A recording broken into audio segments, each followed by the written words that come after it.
are making some progress in relation to education globally. We are nowhere near being on target to achieve SDG 4, and the progress is therefore not fast enough. Some speak of a learning crisis. I was discussing with Manos earlier about the accuracy of the term, but whether or not it is a crisis is certainly an area that requires urgent attention. And I think there is a real momentum politically right now, and a number of conversations around the high-level political forum that focus very much on what can be done to to make more progress faster to achieve SDG 4. If there is one thing I learned in the last few years working on migration, is that when somebody mentions a crisis, there is also a moment of opportunity. And the opportunity is that to really make sure that as we think about practical ways to make progress faster, the reality of the fact that people move is put on the agenda. I always say that those of us who worked in development for the last few years have often forgotten about the reality of migration. We have not, we're not paid enough attention of the fact that people move around the globe for different reasons. And it's time now, as the world pays attention to what to do about fast-forwarding progress for SDG 4, to make sure that migration and the reality of refugees and other migrants is taken into account. The second thing that I think is worth thinking about is that this conversation goes beyond SDG 4 and beyond schools. I think there has been a certain amount of attention on the importance of facilitating the access of refugees' children in schools in areas of crisis, for example, in the Middle East, but we're not often made the connection of the fact that investing in education and skills has a long-term, is a long-term investment with the prospects of benefiting societies where migrants live in the long term. And so for that reason, we very much wanted this event to cover the full spectrum of education, skills and learning throughout the lifetimes of refugees and other migrants. And also to recognize that people move for a variety of different reasons, and there is much debate about the different drivers of migration, but access to education and skills and the contribution that migrants and refugees make to society is something that is very much an agenda that is relevant across sort of the human mobility spectrum.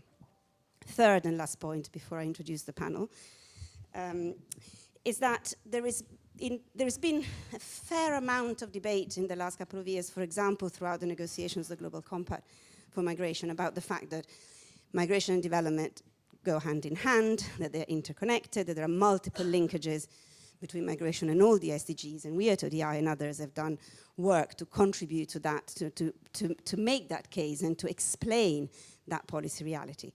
It's now time to turn that policy reality into practice and to really begin to engage at the consequences that the realities of the fact that migration and development go hand in hand at the operational level. And I cannot think of a better way of doing it than really considering how that can be delivered within a particular sector, where in parallel we're having conversation about financing, around coalitions, around the role of the private sectors, around a number of initiatives to really make some concrete progress on the ground. And so I'm very pleased to have this conversation with you to do on the side of HLPF, focusing on a sector that only a couple of years ago would have been difficult to have, because we were still grappling with the notion that people don't migrate as a result of a failure of development, but rather to make the most of development opportunities. Now it's time to think about how, in relation specifically to accessing education and skills, and with that investment contribute to societies. So that's as a way of introduction, and I'm sure we'll hear some of these ideas picked up later on. So let me introduce the pretty amazing panel that we've got with us today to have this discussion. First of all, we have the Right Honourable Helen Clark, who of course has a number of roles, but first and foremost was the previous Prime Minister of New Zealand. And I say that because I think you will agree with me that when it comes to migration, political leadership is in somewhat short supply, and so it's so important to have those who have been at the forefront of running countries as political leaders to share their wisdom with us. But of course, she was also the administrator of UNDP and is currently the chair of the Global Education Monitoring Report Advisory Group at UNESCO, and is also in this capacity that she's joining our panel today. We then don't have, but we will have soon, sitting here, Henrietta Fore, who is the Executive Director of UNICEF. She's only joining us at 5:30, but I promise that she will be here with us very soon. Annette Dixon, who's the Vice President for Human Development at the World Bank, and it's a particular pleasure for me to welcome Annette here. Annette And ODI have had a number of exchanges over the years around issues of gender when you were the VP with responsibility for Asia. And I'm so pleased that today in your capacity as the leader and the senior leader responsible for human development come to this discussion with the focus on migration. Manos Antoninis, here is the director of the 2019 Global Education Monitoring Report of UNESCO. Of course, UNESCO and UNICEF have partnered with us for this event, and the 2019 report focused on migration and displacement. David Boucher, if that's the correct pronunciation, is partner at Reed Smith. What does LLP mean? Is also the executive board member of the Global Business Coalition for Education and the private sector board representative, Global Partnership for Education. Basically, how many times have you heard here in New York the fact that the private sector was not in the room and we were having the conversation about migration and development? Well, today it is, and we're going to hear about the importance of this agenda for businesses. And finally, Corinne Mauch, who is the mayor of Zurich, who is here as part of the Mayor's Migration Council meeting initiative, and so is part of a small group of mayors around the world who they're taking steps as global leaders to really put the experiences of cities at the forefront of the global agenda. And we're going to hear about the experiences of Zurich from Corinne shortly.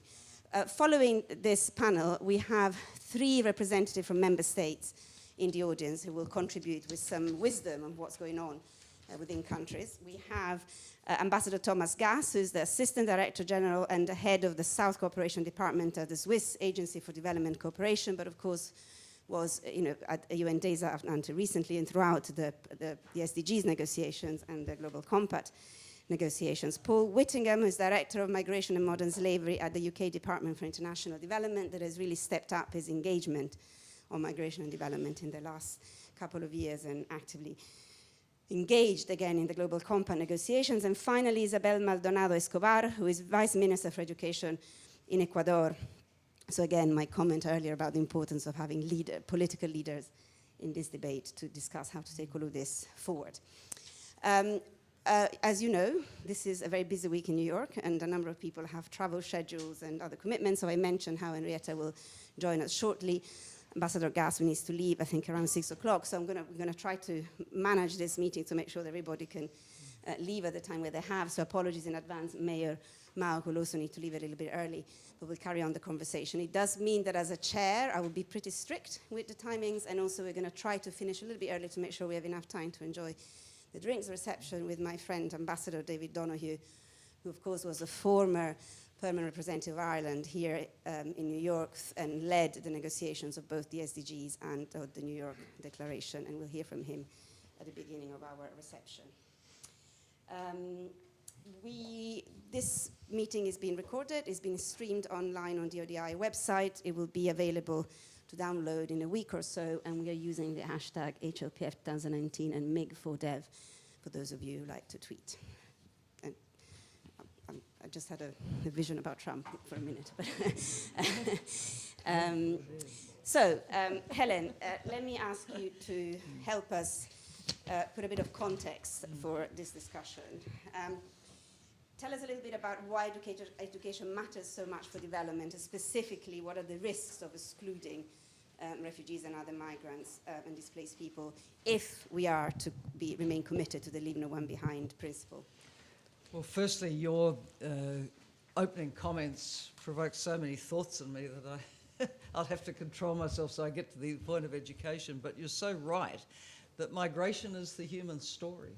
Ever since we got up on 2 legs and walked out of the Rift Valley, people have been on the move. And they've been on the move for a sense of adventure, for hope, for opportunity, and fleeing for their lives for safety and security. So our story as human beings is one of migration. My second point was going to be that when I first went to UNDP, the first Human Development Report was on migration and development. And it was very, very clear in its findings that migration was a benefit to both source communities and recipient communities. For the source communities, it was a source of remittances back into the economy, which also could be deployed for human development. A lot of remittances go back into education in the home communities. And for the recipient countries, it was filling frankly, labour force gaps, both skilled and unskilled. So it can be shown to be of benefit to both. You can ask how, many of the developed societies now would live without migrants. We're scarcely reproducing ourselves. We have labour force shortages, skilled and unskilled in many cases.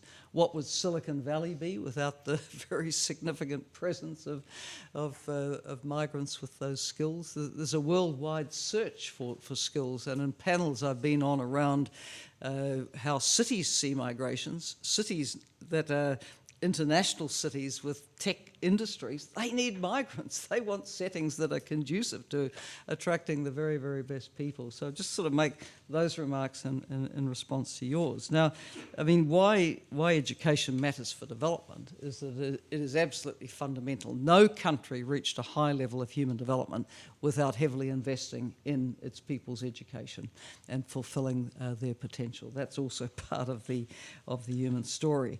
And so that brings me to the point of comments directly related to the report, which reminds us that education is a fundamental human right, as specified in the Universal Declaration of Human Rights.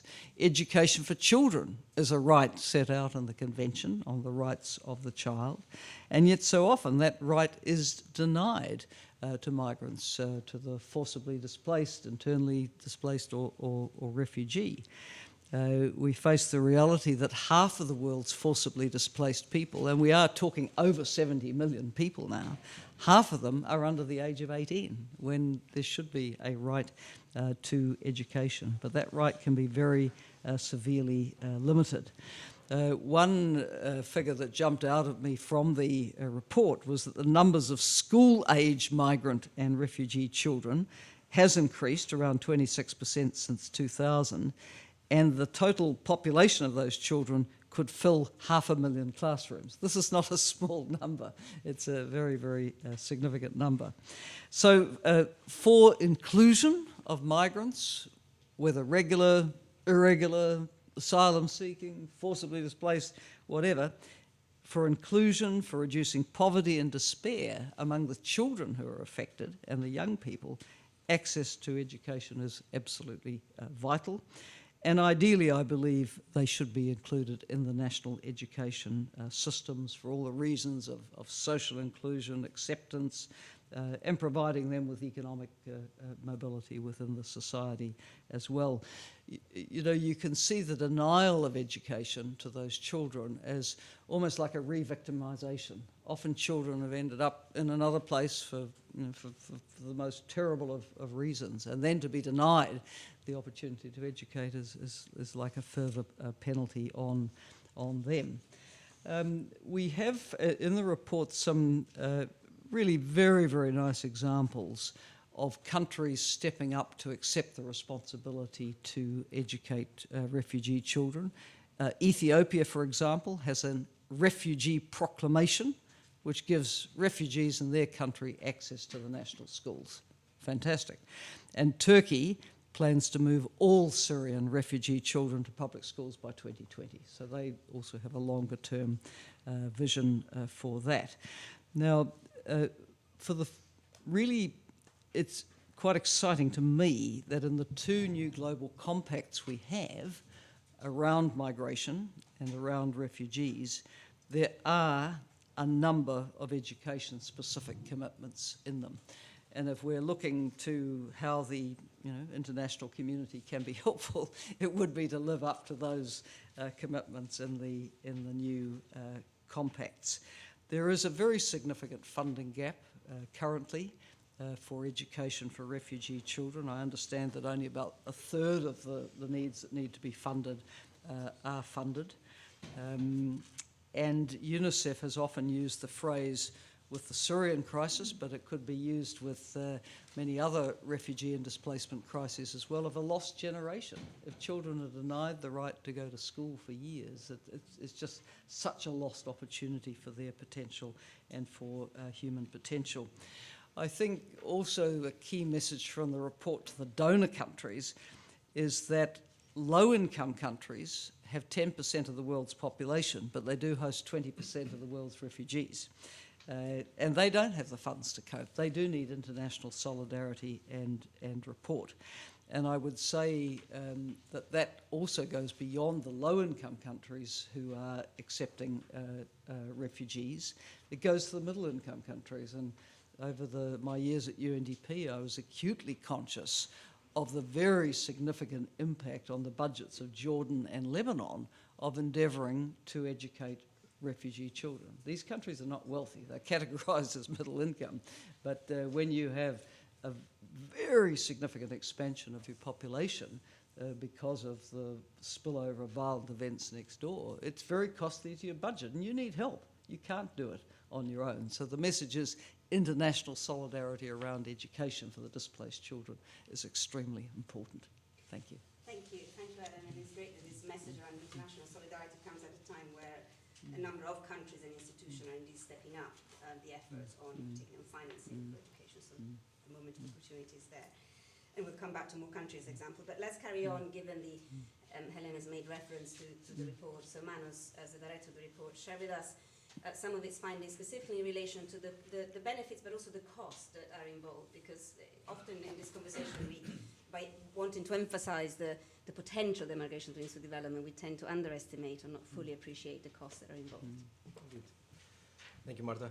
And the report, as a global education monitoring report, always tries to address its topics from really truly global perspective. And we do find that migration and displacement, depending how we actually interpret it, does lend itself to this global characterization.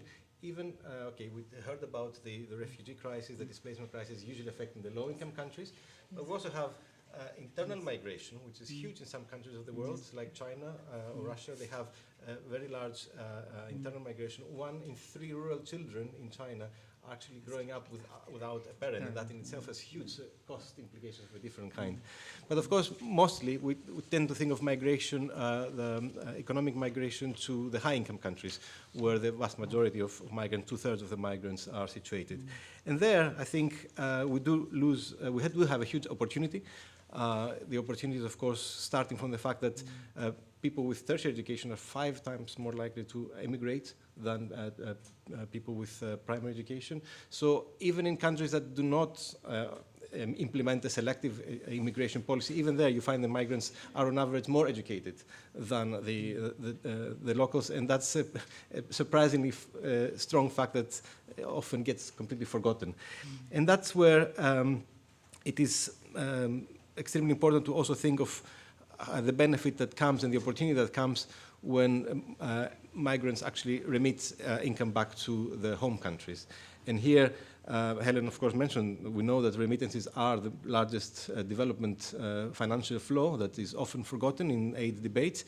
And the report contributed to this debate by estimating that if only we reduced the cost of remitting from the current levels of 7% or slightly more than 7% to the SDG target of 3%, $1 billion could be saved for education only, just from meeting one of our SDG targets.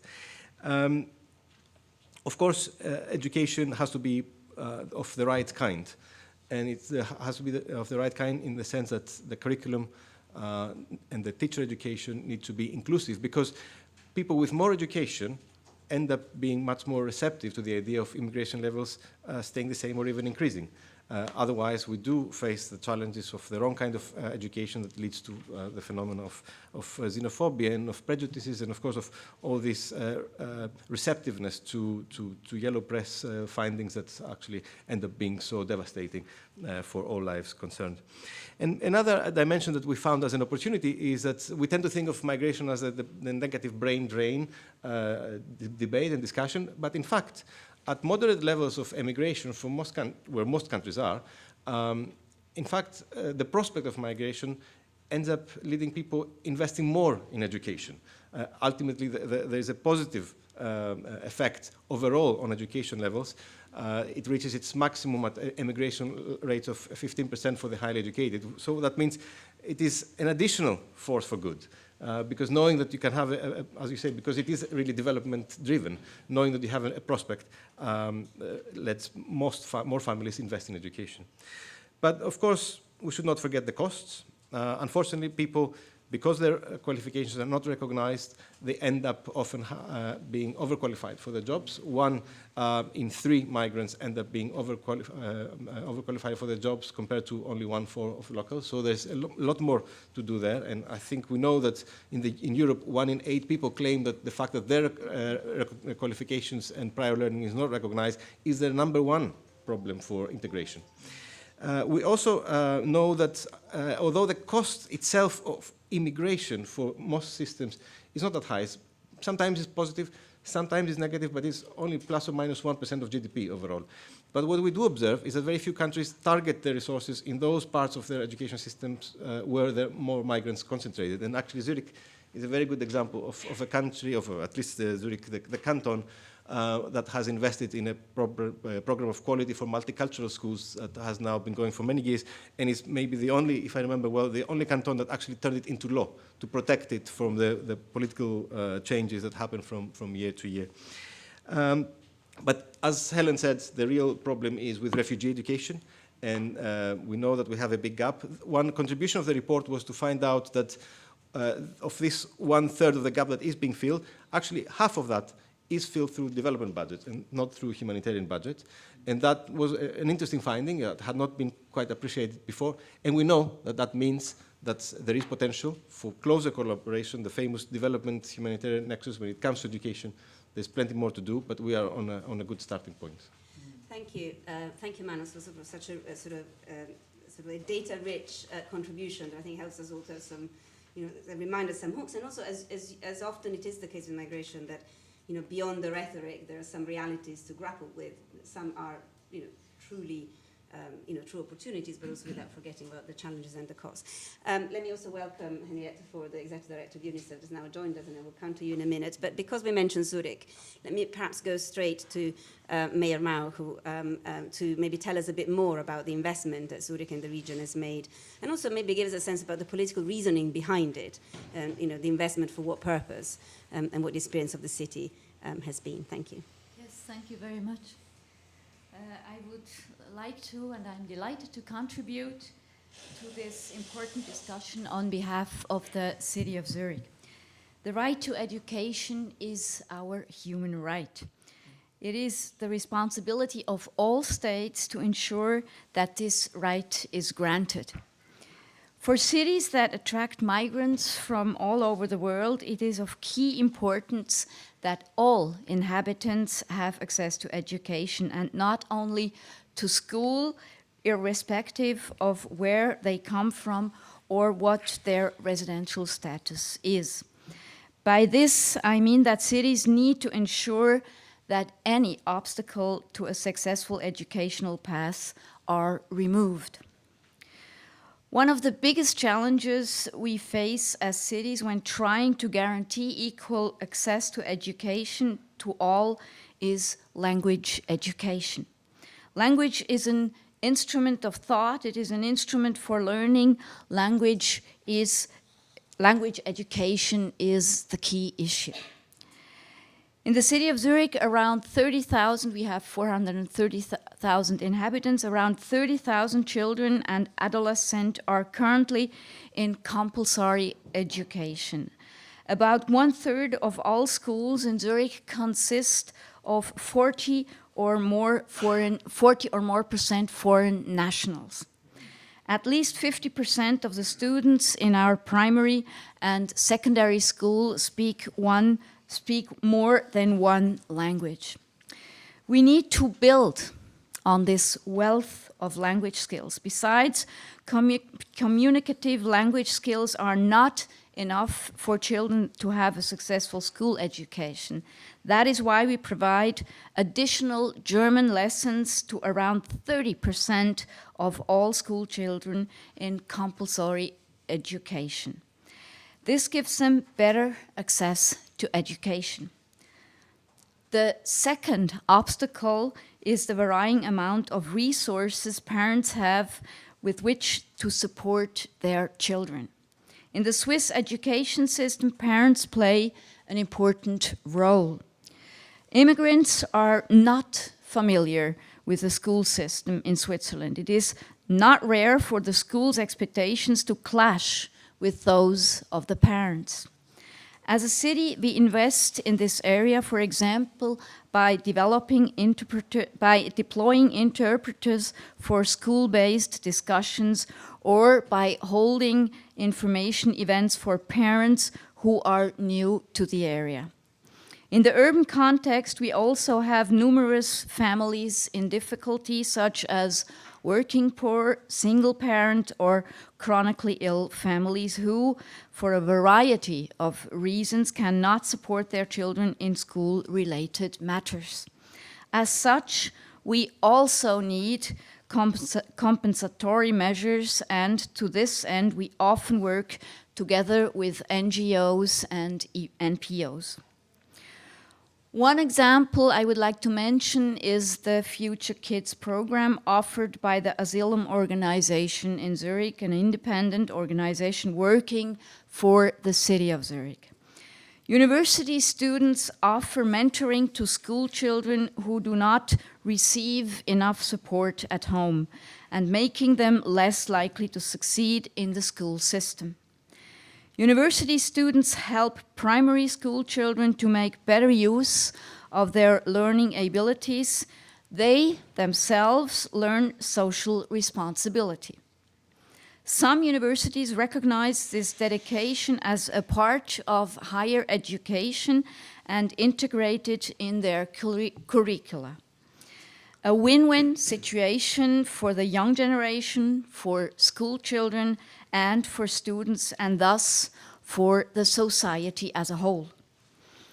In our fight against these two obstacles, low skills in language of schooling and poor parental involvement, our partnerships with NGOs, civil society, and other institutions are of key importance. You were asking for examples. I will try to give you some more, time permitting, regarding improvement of German skills. Apart from our own daycare centers, we build partnerships with local private daycare centers where we offer specific language support before compulsory school begins. We animate parents to enroll their children and to make use of the daycare centers. We offer in-service training for the personnel of daycare centers, also for the private sector, so that they can take on the challenge to meet the specific needs of multilingual children. Other example, we support the Swiss Red Cross, which brings together local volunteers and school children, providing an informal setting in which the children can practice and build on their language skills. And another example, another important collaboration is heritage language education. Academic use of language in the native language makes it easier to master a new language and educational contents taught in this language. In the city of Zurich, heritage language courses are offered in 31 languages. These are organized by parent associations, by consulates, and embassies. The city of Zurich provides classroom and some equipment. As for the poor parental resources, Caritas Switzerland, which financially is supported by the city of Zurich, offers the co-pilot program, which organizes mentoring relationships between local and immigrant parents, helping them, for example, to prepare for parent-teacher meetings or to fill out documents related to school. Access to education is the key to social, to financial, and democratic participation, and thus for social cohesion as a whole. In turn, language education is the key to access education at all. In a world dominated by global migration, we should be very attentive to not violate the children's right to education. To successfully overcome this challenge, exchanging ideas on possible approaches to solutions at the international level is of crucial importance and very helpful. Thank you very much for your attention. Thank you, Mayor Mauch, and I know that you need to leave soon, so I take this opportunity to thank you for your participation and coming to offer these very concrete examples from the city of Zurich.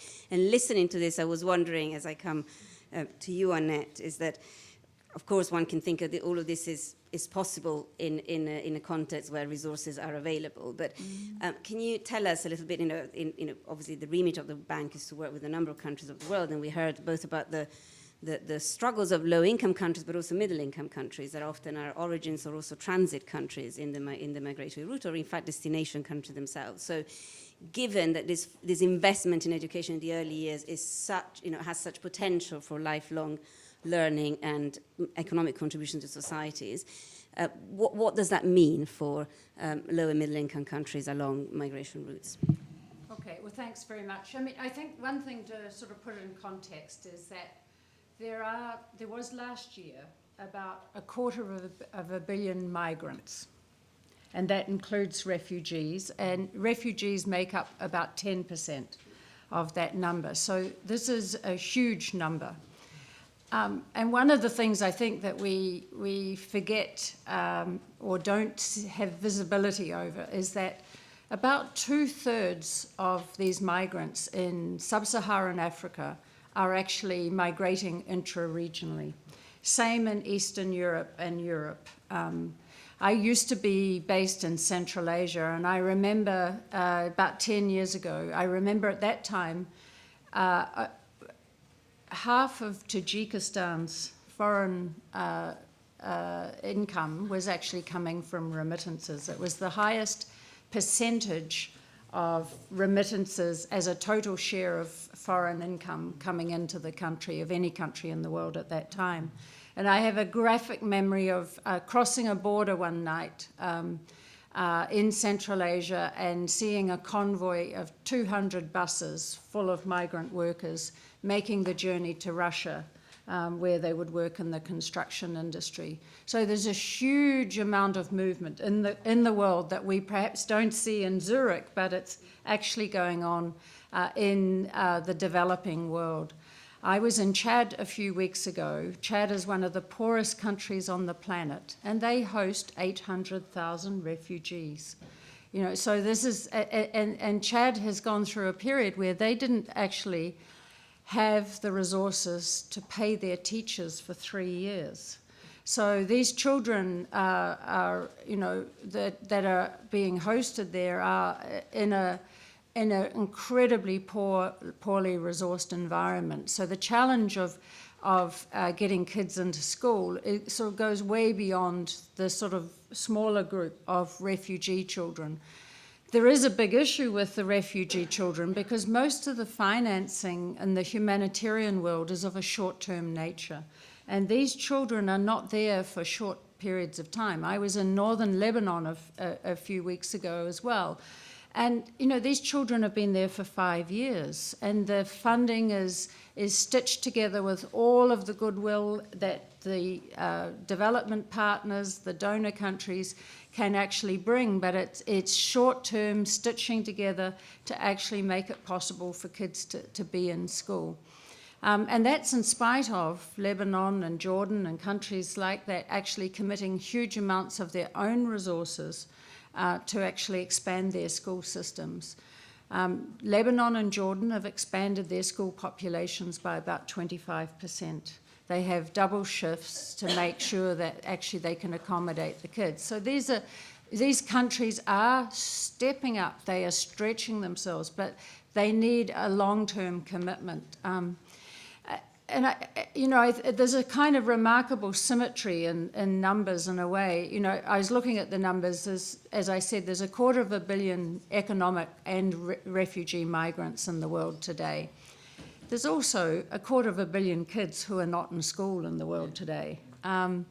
When we talk about the learning crisis, it's not only that 250 million who are not in school. It's not enough to get kids into school, as we find.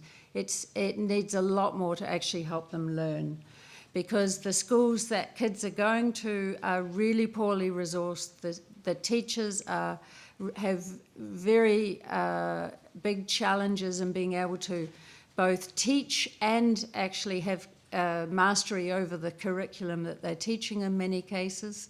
You know, there are developing countries today where there are illiterate teachers on the payroll. So there is a crisis in education, and it doesn't stop at getting the kids into school. It needs a huge effort to get kids to actually learn. But just coming back to migration, I think when we talk about the benefits of migration, it's true that migration has huge benefits for both sending countries and receiving countries. For the migrants, it depends very much on whether they have high skills or low skills, because the world is very different, as we appreciate. Now, you know, in this country where we're all sitting today, I saw one number: 40% of the largest firms in the US were started by first or second generation migrants. That's a really important number, because it actually tells you that high school migrants actually are able to generate jobs for the host community. They really are making a big contribution to growing the economy. So the challenge that I think we have in education is actually to help kids in developing countries to develop skills. So whether they stay or whether they migrate, they actually will be making a contribution to the economic life of wherever they choose to live. And I think that the last point is that migration is not going away. It's actually growing, and it is projected to grow, not just because of inequality and fragility, but the demographics around the world are driving it, and the fragility and conflict that we see is driving it. And so I think this is only going to preoccupy us even more going forward. Thank you, Annette, and Mayor, in case you need to get, that's fine. I'll come back to you, Henriette, in a minute, because of some of the experiences you've had in Honduras, which may resonate with some of Annette's comment. But just to pick up on a couple of things Annette said, which are really important, which is this idea that as much as, obviously, you know, I very much agree that migration is the story of humanity, and yet is also a phenomena where the polarization, the different experiences on, you know, depending on where you live, is so stark, and also depending on the level of skills that you have the opportunity to acquire. But very much on that, Henriette. So for, you know, having visited schools in Mexico and Honduras that are struggling to retain girls and boys under pressure from violence and poverty, can you share some of the reflections of what can be done, you know, and what UNICEF is focusing on at the moment on education and migration? Thank you, Marta. Can you hear me? Just move this a little bit. I think I've got some nods here. We'll be like the musical bands. Yes, all right. So thank you very much. My visit to Honduras and Mexico was very interesting. I think sometimes we take for granted all of the things that we have in our lives, and we forget what might be in someone else's life. And when I was in Honduras, one of the statistics that first hits you is that every day a child dies from violence. So it's not surprising that when we do polls and we ask children and young people what is their biggest fear, it's violence. But when we ask them what's their dream, what's their hope, it is what Annette and Helen and Manos were talking about. They want a good education, and they want to learn some skills from which they can make a living. And it doesn't have to be a very important living. It's just a living. They want to stay there, and they want to build a life and have a family. So the other statistic that strikes you when you're in Honduras is that there are 170,000 young people that turn 18 every year, and there are 11,000 jobs. So no wonder they're really interested in how they can make a living and how their secondary school education can be useful. Many of these young people drop out of school, and they're worried about getting recruited by gangs. So the statistics on young people that are not in employment, that are not in education, is high. And it is something that we should all be very concerned about, and we should try to really focus our attention on it. So one of the new initiatives that we have outlined is a Mesoamerica Education Initiative. This is following what was done with the Inter-America Development Bank called Salud Mesoamerica.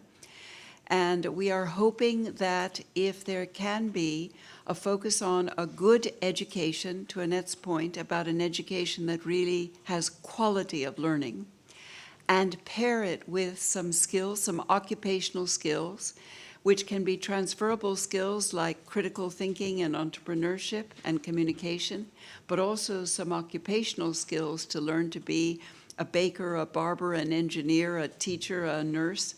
That will be important for them, and some good digital skills, in addition to the foundational skills of literacy and numeracy, that will make a very big difference in Central America. Mexico is one of the other countries that the statistics are referring to, with lots and lots of young people and families that are on the move, but it's within Mexico migration.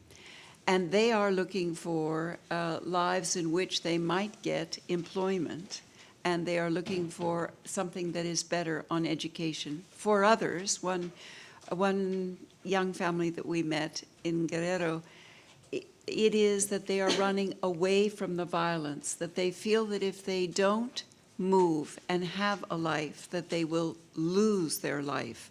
And that is a different experience, which many of us in our lives do not experience. So listening to the young who are migrating, listening to the children who are en route, listening to children and what their hopes and dreams are can really provide a window into many lives. So what can we do about it? What we know is that those who are migrants ask us usually for 4 things, and you will hear it when you're in Mexico. A safe shelter and housing. Second is integration into the education system, which the mayor of Zurich was very eloquent about. They have to learn a language if they do not carry the language.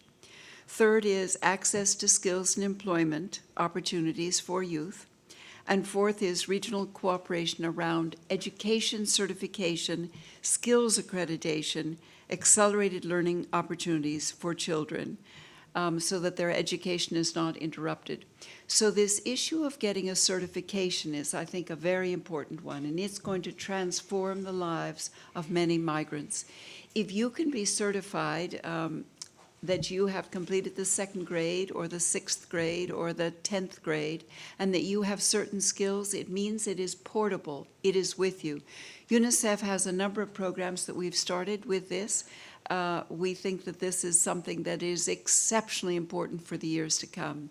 We've also started a program called Generation Unlimited that was launched at the last General Assembly in last September. All of us are part of it, but its focus is to try to get to the 1.8 billion young people in the world who are between the ages of 10 and 24, a good education and access into skills. So that would be one thing. The other thing that we have been focusing on is ways that we can remove the barriers to having a birth certificate and a right to enter a school. This is not true for everywhere, but when you are if you are a Rohingya that is in Cox's Bazar, you know you need to enroll in school. And the other is, it is very important for all of us to think about the mental distress that can happen for migrants. So combating xenophobia, combating the psychological distress of being a migrant on the move. So that at least begins to address the question. Thank you. Thank you very much. And thank you also for some very concrete example of what can be done in relation to, in the context where the drivers of migration are multiple and challenging, because it's not only a matter of integration at destination and host countries, but also what can be done in terms of investment in countries of origin or transit, where some of these drivers are at the origin of the migration journey. And there's last and not least, David Boucher. We've actually heard quite a few examples about how in the city of Zurich or with UNICEF, the private sector is in partnership with cities or with agencies to deliver services, but also tell us a little bit about how crucial this is for the private sector to deliver on its mission and to prosper, to have migrants with skills and education. Yeah, I mean, I think the private sector, in what it can do to help, is almost uniquely placed. And, there's obviously an urgent need in many parts of the world at the moment where there are either conflicts or natural disasters. An important point I do want to make about the private sector, because it's since I've been engaged in this process, it's been a challenge from others who see the private sector as privatizing education, which is not what this is about. The private education sector is a very small part of business. They can help, but that's not what this is about. I think, we all want to provide more finance to help with education, but that often takes a long time to get where it's needed. And of course, we all know the challenges of making sure that it does actually deliver on what it's meant to deliver. I think the advantage of the private sector, and I can talk briefly about some examples, is there's the potential for massive engagement by providing goods, services, people, their voice. I think often that's even better than a check. Not that we don't want checks, but it's real engagement of the people with education. So, as you said in the introduction, I'm part of what's called the Global Business Coalition for Education, which is about bringing together different organizations within the private sector to engage on helping in education in developing countries. And we've made a start. We've got a number of examples, particularly in the technology sector, where we've had companies providing technology learning in African and other developing countries. We've worked with a satellite company that provides internet services in schools in Africa. It's a start, but they have to talk to one another. So they have to talk to other NGOs to help them on the ground.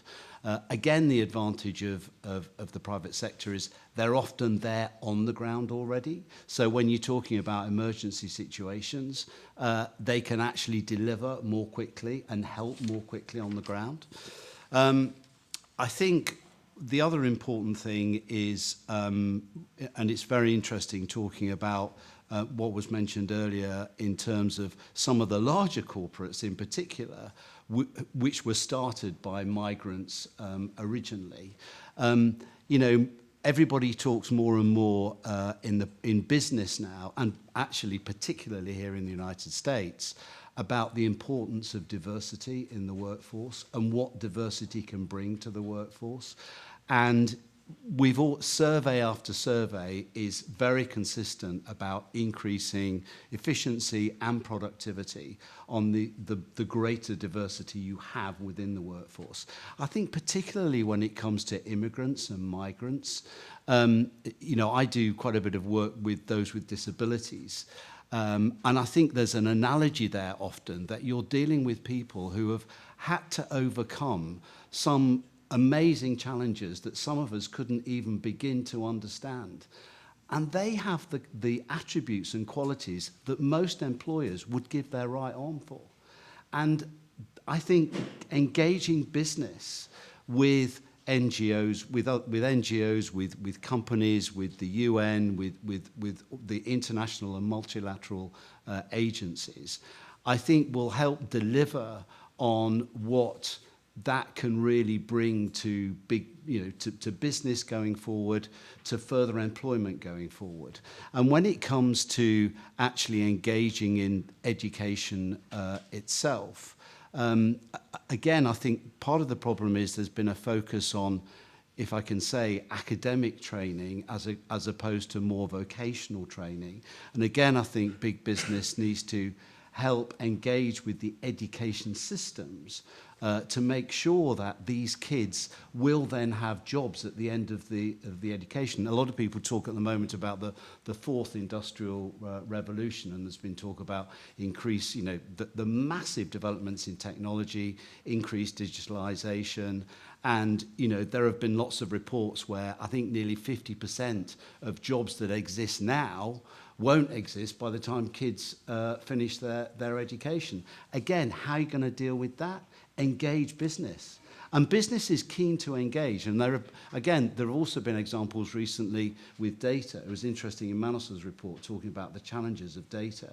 I'm on the board of the Global Business Coalition.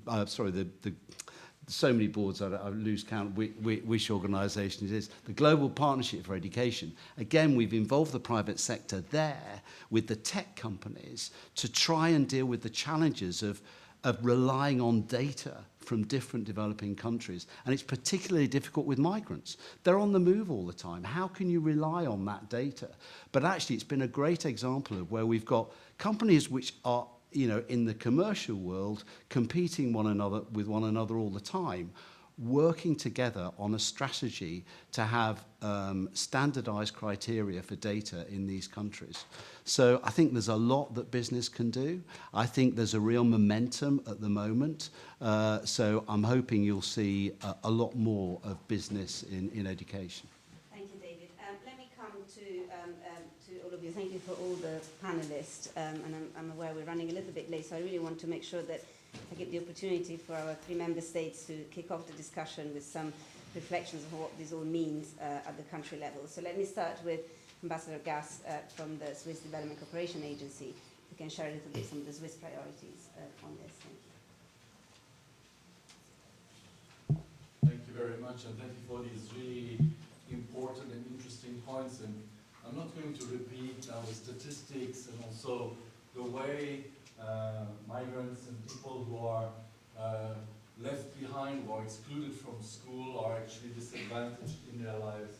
I want to go, as you challenged us, directly to some of the operational and policy leverage that we see as the Swiss Agency for Development and Cooperation. And I mean, you said earlier on that migration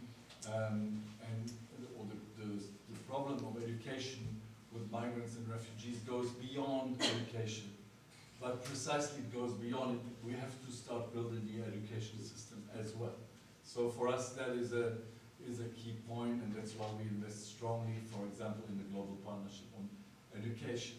And as you know, that partnership invests strongly in the countries of, for example, in Africa.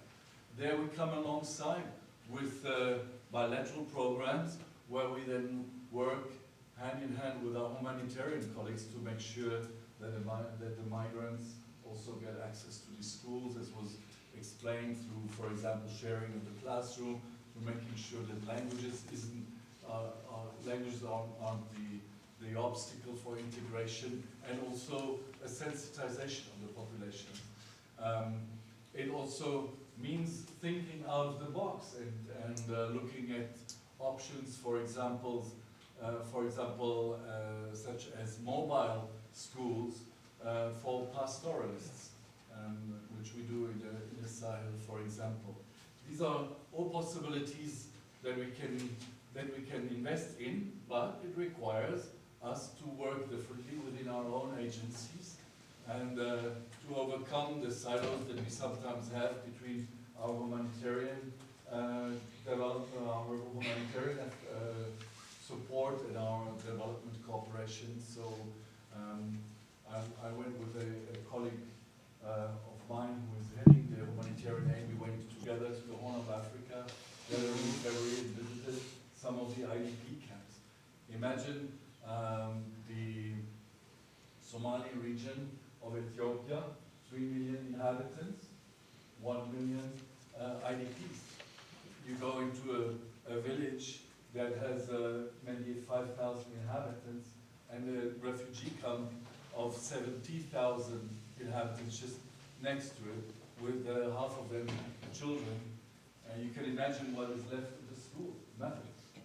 The school is about as big as this room and 3 classrooms, etc. But it cannot absorb the capacity. So building the resilience of communities to be able to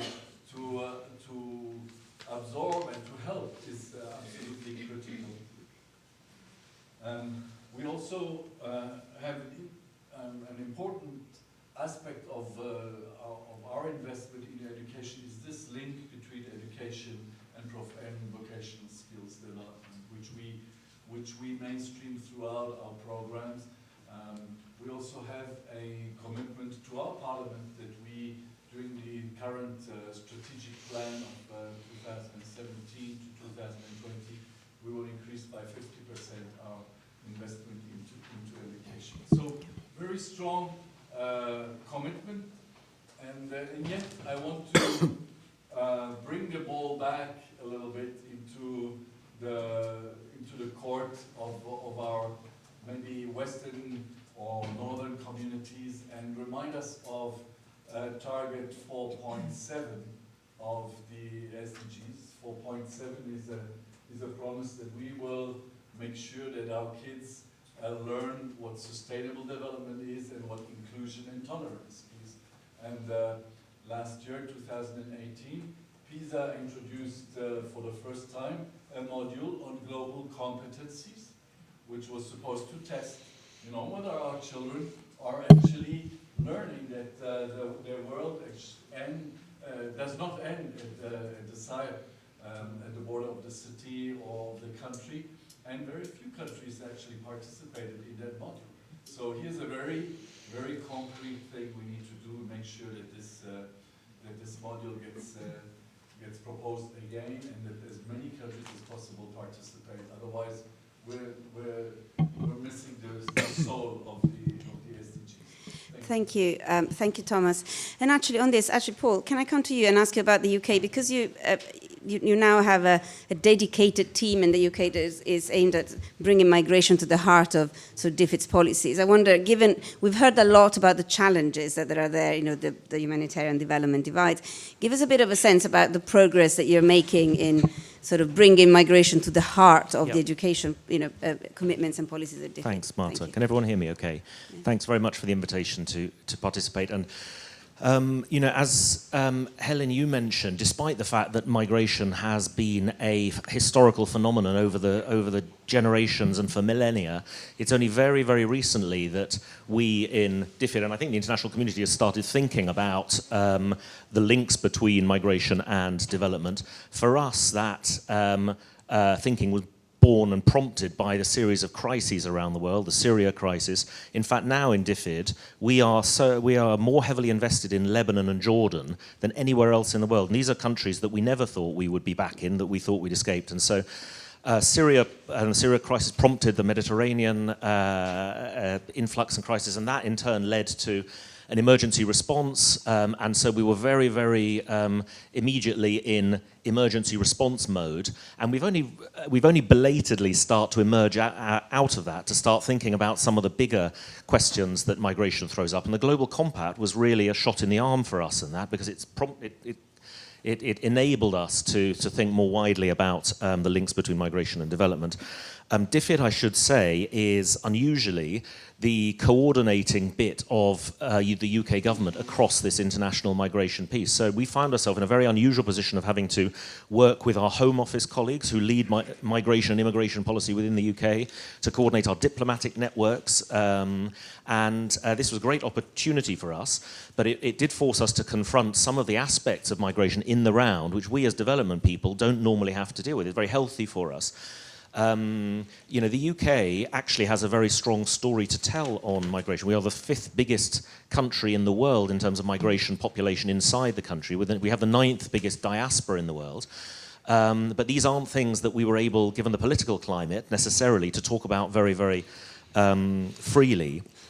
Although the political debate in the UK around the Compact and Marrakesh has not been as vicious, perhaps, or as pronounced as it has been in many other countries. So, the UK government position on the Compact is that we see it as the thing that we, despite the best way within the rules-based multilateral system, which we continue to support, notwithstanding the sort of crisis that we're going through in the UK at the moment, that is the way, and that is the forum, provides the best opportunity to tackle some of these issues in the round. For us, across the comprehensive range of priorities that the Compact sets out, we have 4 broad priorities, which do reflect, I think, probably a lot of the thinking globally. The first is to ensure that vulnerable migrants across the whole of the route are protected, and we have a particular focus on modern slavery there. So we want to ensure that, I think all of these priorities incidentally allow us to look at education and potential policy entry points for education. So protection of vulnerable migrants along the route is the first, given our focus on modern slavery and human trafficking. Second is data and evidence. We realize very, very quickly that we have very limited, unlike many other bits of the development spectrum, we know very little about what works in terms of migration interventions. We know very little about the migrant experience, and of course it is very diverse and very context specific. So we are investing very heavily in understanding and in data and in evidence. So the work of the panelists there is extremely important to us. The third reflects at the sort of domestic priority of ensuring that if we are to have public confidence in migration and to continue to be this outward-facing and migrant-welcoming society, we have to, as a society, have confidence in the return system, in the asylum system, in the proper border management across, because that is an important quid pro quo of safe and regular migration, is that where irregular migration happens, it is as I mentioned, the victims are protected, but also that there are systems in place to ensure that that states take their responsibilities seriously with borders. And then finally, and I think most interestingly for this debate, is what we call productive migration, which means, in our language, thinking about Africa, which is a big focus for DFID and the UK, the demographics in Africa, as we all in this room know, are that every week tens of thousands of young men and women will enter into the job market in Africa. And the jobs that are there for them in their own countries will be much less, and so they will necessarily move to find work to the hubs around countries. So if we are serious about maximizing the potential of that continent and achieving the SDGs, then we have to find ways to address safe, regular, productive migration effectively. And so I hope that gives you a sense of our UK priorities around the compact. Thank you, Paul. And then last but not least, if I can have in the room, there is the Vice Minister Maldonado from Ecuador. Thank you. So you will make your remarks in Spanish. I'll do my best. No, I'll do it in English. Oh, you do it in English. Perfect. That's what I was ready to help. Thank you, Marta, translate. for having us over. Yes. Thanks for inviting us over to talk about our migrant situation. So we are representing Ecuador. We're a small country in South America that has had a lot of history of migration. We have received the largest number of refugees from the region.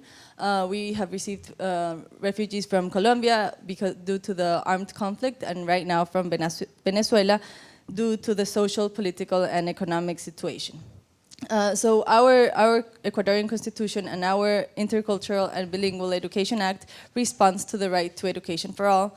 And so it guarantees the access, permanence, and quality of education for the entire population without any type of discrimination, and works towards its inclusion through affirmative actions and updating the public policy for all children, adolescents, and adults. So we have created different educational programs to reach the most vulnerable. We have one that's for the family care services for first childhood. So we go to the children. If they cannot attend the school system, we go to their places, we go to their houses or to their communities so that they can have education in their areas. We have a program that's called NAP, which is Pedagogical Leveling and Acceleration for children from 8 to 18 years old, which this helps a lot to the migrant population because they reach our country and maybe they have not gotten education in a few years. So we level them up to their age level or to their educational level. And we have another program which is called EBJA, which is Education for Young People and Adults with School Delay of 3 years, and that is for people from 15 years old and older. They can have this education online, or also they can attend to schools. Sorry, thank you. Okay. So the actions that the Ministry of Education have taken due to the situation of human mobility is two. One is access and continuity in the national education system, which guarantees the right to education. So one of the main things is to eliminate the barriers of access and permanence to the educational system. We are working on access to education in any period of the school year, because migrants don't ever choose when to leave their country, so we're trying to do that. We are trying to revalidate the levels of academic levels without any requirement for identity documents and educational record for access to our school system. And the second is attention to the vulnerable population in the national school system through the psychologists in schools, so that we can prevent violence and violence in the streets or in the school system. In 2018, we had 43,112 foreign students, which it cost the country $22.5 million.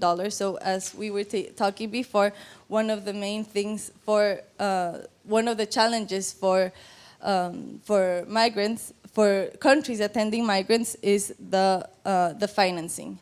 So to increase the number of people who demand, the increase in the number of people who demand educational services entails the need of financing. So it is necessary to have the budget and specialized service packages necessary to serve the population in human mobility and also the host population. Thank you. Thank you very much again for such specific examples with lessons on what does it take for a country that is at the one of the many that is at the receiving end of large flows of migrants, refugees from the region, which is often where the real challenges, but also the opportunities are in providing education for children. Let me take a few questions from the floor. I said I'll only take 2 or 3 because we can have the opportunity to carry on the discussion over drinks in a minute. So there is one, okay, 4, then that's it. There is the first one at the back, Sarah, and then 2 on that side, and then 1 here at the front. And if we can get help with the mics, that would be great. Thank you very much. Oops. I try again. My name's Sarah Rosengarten. I'm with the Open Society Foundations. I was curious to know whether you have looked into any relationship that there might be between the governance of education systems and outcomes for both all children, but also in particular migrant refugee children. So how school systems are governed and who has authority actually over education policy, but also spending. We heard from the mayor. So I wonder if there are patterns that you are aware of when it comes to the governance and its relationship with outcomes. Thank you. And this maybe is one for, I don't know, Manos, if this is something in the reports that you looked at. So there are 2 at the back there. Yes.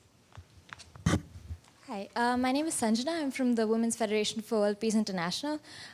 So we spoke a lot about the importance of the right to education and access to education. And of course, those are important first steps towards getting a child on the road to a better life.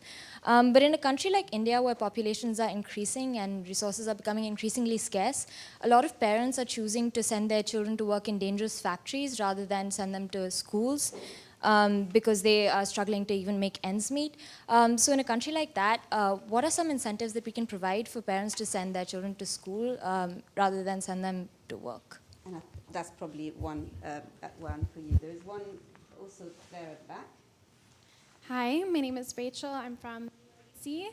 And my question is that, I've met a lot of people that are a bit hesitant towards migrants and migration, not necessarily because they're against it, but just because they don't feel like their country and especially their schools have the capacity to absorb because, the schools are already working at overcapacity. So I just want to know what your answer would be to them, if you could provide any solutions for that. And that's for whoever wants to pick up these questions about the narratives. And then there's one here at the front. Well, I think you need the mic. Can you please come? Thank you. Thank you. And thank everyone for interesting, provocative conversation here. I'm Cora Weiss, and I also represent the Global Campaign for Peace Education, which is an online program every day that talks about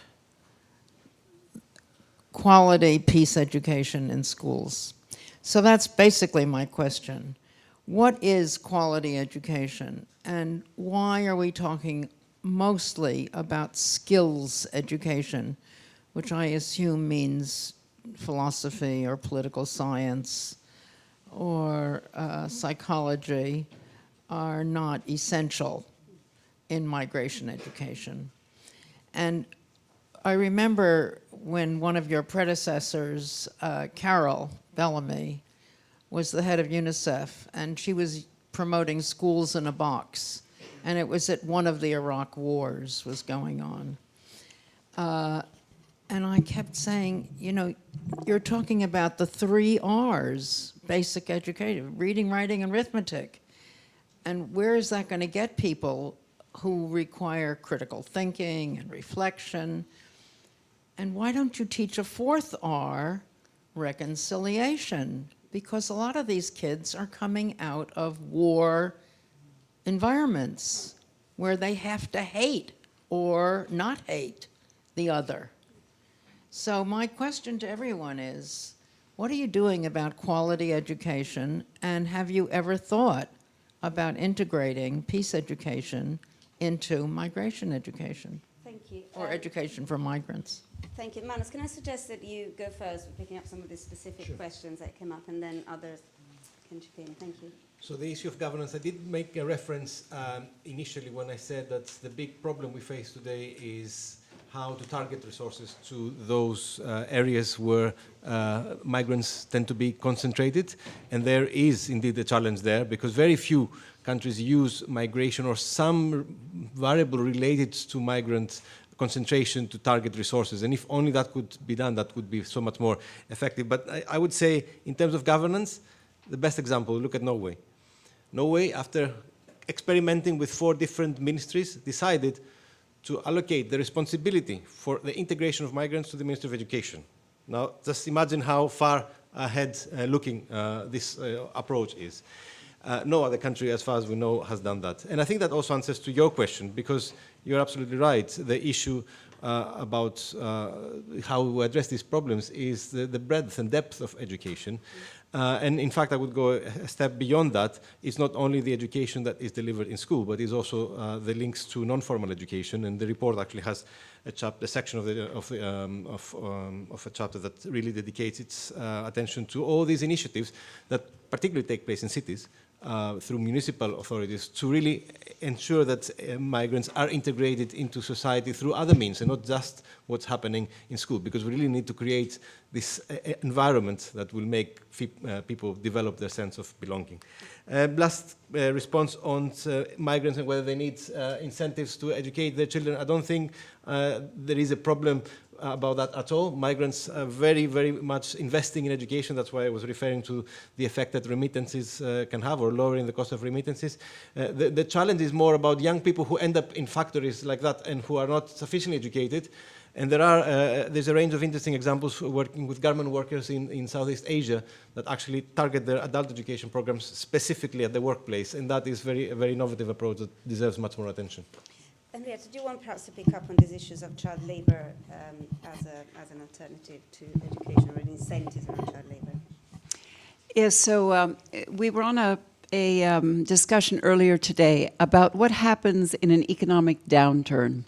And often what happens in an economic downturn is that the boys in the family are asked to go out and make a living, and they feel that very strongly. They feel that they're not learning anything of value in school, and so they leave school. For the girls, it's often that they are a burden at home, and therefore it's time for early marriage. And that makes it very, very difficult for young people to stay in school. There's another period that helps keep children out of school, which we saw in Cox's Bazar, which is that when a girl reaches puberty, and if you are in certain societies, the customs are that the girls will stay home and they will not go to school. And then that cuts off their ability to stay in school. So there are lots of reasons why girls often stay out of school. And the best is if you can convince the parents and the young people themselves that there's a future if they stay in school, that there's something good that they're going to learn, which is one reason why Generation Unlimited has been stood up, so that we can make this case that there's actually a contribution, that they can have a living if they stay in school, and that they will learn something. And then if I could just mention peace. Okay, well, go ahead. If no one,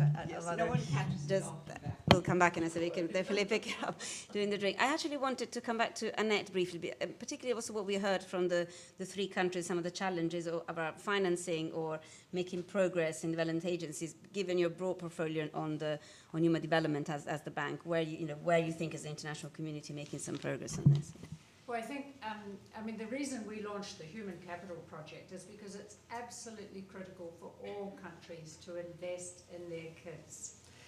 I talked about the demographic challenge. There are 2 million kids a month entering the labour market, young people entering the labour market in the world. About 1 million of them in Africa and the other 1 million mostly in India. And so there's actually a huge global challenge to make sure that those kids are educated and skilled for the future of work. Now, just tying back to these questions, education, the question about poor families keeping their kids in school, education happens as a partnership between families and educators.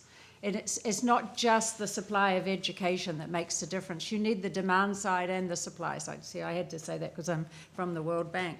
But it's absolutely critical that we support households to keep their kids in school. And that's one of the most important interventions that we've learned about. The evidence is very clear that actually if we can actually incentivize households to keep their kids in school, those kids will not only be better educated, their kids will in turn be healthier and better educated. So it's a real virtuous circle.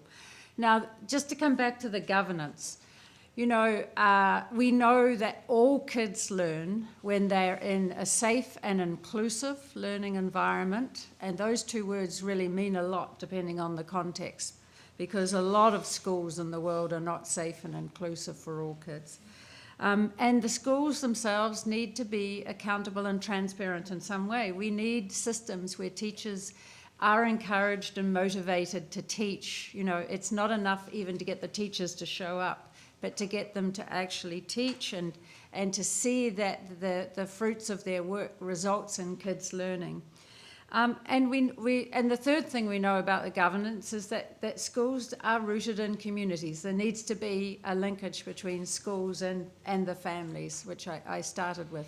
So I actually think that the question about governance it actually pertains to all school systems, because that's how kids learn. Thank you. David, if you don't mind, I would like to leave the very last word to Helen, and we can pick up some other questions during the drink. As you leave this room, leave us with some wisdom to work on, given how big the challenge is, but also how extraordinary the potential and the opportunities are around getting this right. I was just checking a reference here because Henrietta and UNICEF are very prominent in a new global partnership to end violence in education, and it's showcasing events around this week as well. So I think that's really to be applauded. Right. Probably right at this time, which is why you're straddling events. But I think I wanted to make 2 points, and it was picking up from what Cora said in the front row. Education is for life, right? It's for being a social being. It's being in a community. It's being able to interact with others. So often when you talk about education, people are focused on the economy and the skills. But we need people who can interact, can contribute to society. So I think peace education absolutely has a place in this, where it fits, whether it's in civics, whether it's whatever. But I do worry that there's so much focus on the economic side of education that we don't educate for life and for being social beings. My other point was going to be that the incentive for your children to be in school is that the family can actually survive without their labour. And that means either people have a living wage or they have social protection. I have in my mind a visit I made to the west of Afghanistan in March, visiting the poorest of the poor families. I think of one family, mum and 7 children. Mum has never been to school. She's married at 14 or 13, I think. Oldest child, 14. She's 27, 28. She's illiterate. All the 7 children are illiterate. You ask what their day is like. She says, I get up at 6 in the morning, I make them all a cup of tea because there's no money for food. And then everyone goes out to their tasks. The little ones are picking up the plastic and cans. Some are wiping the windscreens of the cars. Everybody's bringing some tiny little pittance in. So what would encourage that family to put their children to school? Mum's got to have a living. Dad is nowhere to be seen. And what I found in the west of Afghanistan is, A, many dads are dead, or B, they're away fighting, or C, there's quite a problem now with addiction because the men have kind of opted out. And when you say, what's wrong with these men that so many have this issue, they say they can't cope, they've opted out. So I look at a family like that and I think the only thing that will get those children into school is mum's got to have a living. And there were two families I've visited in their homes like this, where the purpose around the visit was to understand more about why it had been a distinct prospect that the 12 and 13-year-old girls would be sold into marriage as second wives. And because they were an economic asset to these incredibly poor and illiterate families. So if we've got to change that, we've got to change the economics for the family, and that'll be a living wage and/or social protection. Thank you, and thank you to all the speakers for this engaging discussion. Clearly, the topic is big and the challenges are many. I leave with two thoughts. Clearly, we have a challenge. There is a lot to do, and the gap is wide, and it's particularly wide when it comes to some of the most vulnerable migrants and refugees. Financing being one, I picked up from the example in Ecuador of how much there is to do and how much the private sectors and others still need to step up to fill that gap. On the other hand, these examples that we just heard from Helen and this concept, this idea that education is for life and migration is the story of humanity, it's just a reminder this is all goes back to good development practice, right? This is about making sure that there are there are opportunities so that parents can work and that children can be protected and earn and learn basic skills and social skills for a living. And so in a way, it's making sure that we, as the whole community that is worked towards supporting education systems, recognize that perhaps we had a bit of a blind spot over the years about the fact that people move. And it's something that we're simply not taken care of and not considered in what is fundamentally good development practice. So there is nothing impossible or nothing that makes the challenge too difficult by making sure that we specifically work for refugees and other migrants when providing and thinking about delivering education for all. And with that in mind, I invite you all for a drink, and my apologies. It wasn't as and a big thank you to our partners, UNESCO and UNICEF and the Swiss government, and of course to my colleague Amy, who made all of this possible. Thank you.